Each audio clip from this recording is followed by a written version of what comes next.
Seja bem-vindo ao mundo marcial. Ataques giratórios podem ser um assunto delicado para muitos artistas marciais. Alguns as veem como técnicas sofisticadas de alto risco que muitas vezes são ineficazes durante sparring ou competição, enquanto outros pensam o contrário.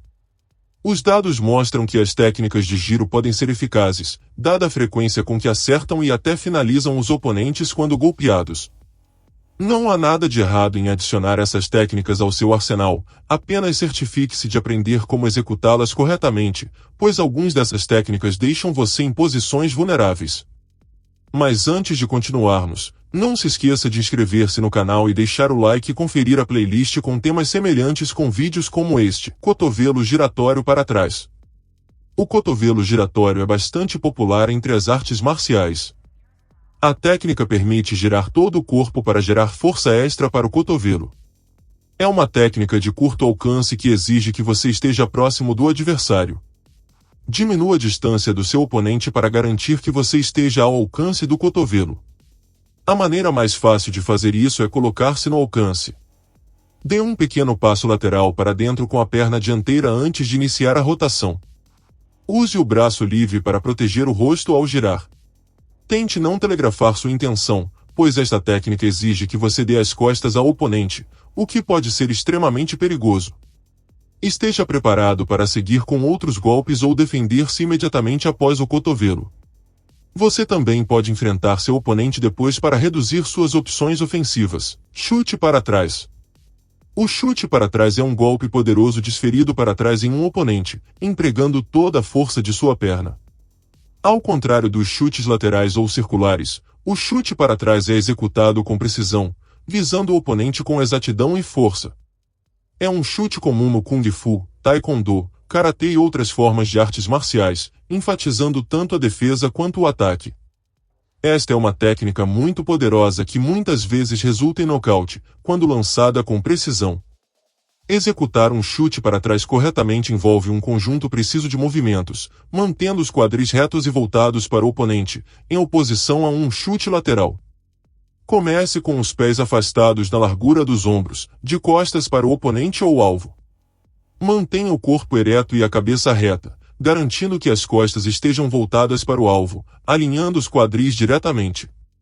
Transfira seu peso para a perna da frente, o que permite que a perna de trás se mova livremente. Posição da cabeça. Mantendo o corpo voltado para o lado oposto, vire a cabeça para localizar o alvo por cima do ombro. Manter contato visual com o alvo é essencial para a precisão. A mecânica de um chute para trás em relação ao trabalho de pés e ao movimento final do quadril é quase idêntica. Pensar no giro como um giro impedirá que você gire demais e aumentará a sua precisão. Soco giratório para trás. Essa técnica cobre mais distância do que o cotovelo giratório e geralmente é mais fácil de aprender.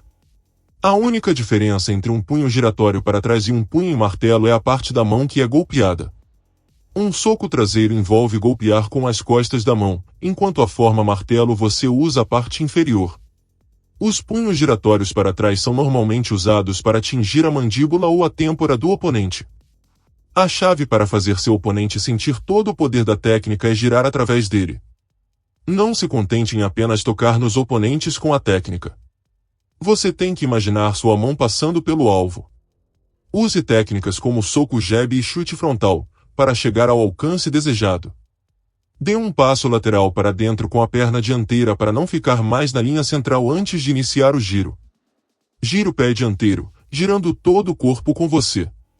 Mantenha o braço estendido enquanto gira, enquanto o outro braço protege o rosto. Mantenha o polegar do braço de ataque voltado para o teto para garantir que os nós dos dedos estejam na posição correta para os punhos traseiros. O punho em forma de martelo giratório é considerado um ataque mais poderoso e pode causar mais danos. Chute giratório para trás.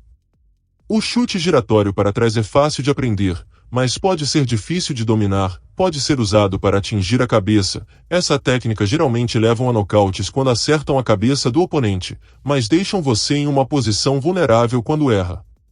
Dependendo da sua postura. Fique em posição para o chute usando técnicas como socos ou chutes para avaliar a distância. Mantenha o pé dianteiro apontado para o oponente enquanto se prepara para lançar a técnica.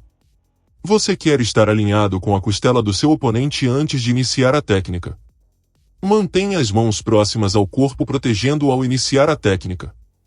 Afastar as mãos do corpo reduz a força do chute. Faça um giro para trás girando o pé dianteiro de forma que você olhe por cima dos ombros para ver seu oponente. Esse movimento precisa ser extremamente rápido. Levante a perna de trás e alinhe-a com a perna da frente. Agora dobre a perna de trás e mantenha os joelhos retos.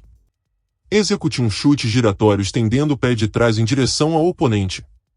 Cada chute giratório tem a mesma base fundamental. Sua perna em pé gira na bola do pé 180 graus e seu calcanhar é então plantado apontando exatamente para onde você acha que o alvo está. Esta é uma necessidade absoluta de precisão e estabilidade. Chute circular com rotação. O chute circular, profundamente enraizado no DNA de muitas artes marciais, incorpora a mistura perfeita de força, técnica e precisão.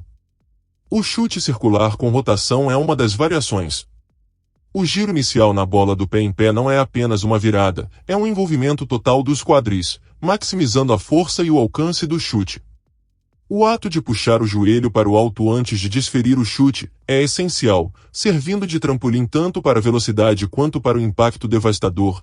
É um ataque de corpo inteiro onde a perna, movida pelo torque de todo o corpo, chicoteia o ar para atacar com um impacto estrondoso. O objetivo é para incapacitar.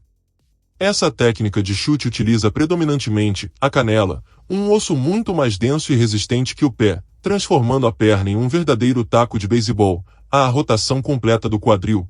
O quadril empurra violentamente o chute, ampliando sua força. O caminho para dominar esse chute é de dedicação e resiliência, o comprometimento total com cada chute desferido. Praticar com um alvo estacionário, concentrando-se em retornar a uma postura estável após o chute, pode atenuar isso. Finalmente, nunca subestime a importância do ritmo e do tempo. Chute o saco de pancada como se fosse cortar ele ao meio golpeando sem empurrar. A jornada para dominar essas técnicas requer dedicação, consciência e o regime de treinamento correto. Treine o movimento em câmera lenta, onde cada segmento do movimento é praticado deliberadamente, ajudam a internalizar a forma correta e a memória muscular. A incorporação de alvos, como aparadores ou sacos de pancadas, aumentam a precisão, a potência e inspiram confiança. Obrigado por ter chegado ao final do vídeo. Considere ver mais vídeos no canal. Curta, inscreva-se, comente, compartilhe, ative as notificações e até a próxima.